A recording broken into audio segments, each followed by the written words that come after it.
السلام عليكم. انا في مدينه تيرت، هنا أنا في حي لاكادات. هذا ملعب جواري تاع حي لاكادات. الحمد لله يعني درنا تعمل الفيديو. الحمد لله يعني السلطات شافت الوضعيه تاع الارضيه تاع الملعب هذا. يعني هو اصلا كان محتاج الترميم، عنده مده طويله وهو كيما هكا عده سنوات. الحمد لله البارح جابوا سلعوا كما يركبوا في اليوتيوب هادو تاع لافاصات، من راكم تشوفوا فيهم، وهم جابوا حتى السلك. حنا نديروا نداء دوك صحاب الحي، تبقى مسؤوليه تاعكم انتوما، يعني تحافظوا على هذا الملعب. هذا الملعب تابع لكم، ملعب جواري تابع لكم. حافظوا الملعب هذا، ما تخلوش الزراري يتعلطوا في السلك باش ما يطيحوهش ولا كاش عفسه. يعني هادو ما تخلوهمش. وكاين مخربين الى الناس يعني كاش ما يستغلوا الحديد هنا، كاش ما يديوش ما يقلعوا.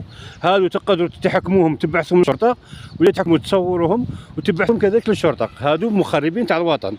وكاين الدراري اللي كانوا يواسوا على السلك هذا تنهوهم، ما تخليهمش يطيحوا السلك. هذا نداء. ايوا السلام عليكم.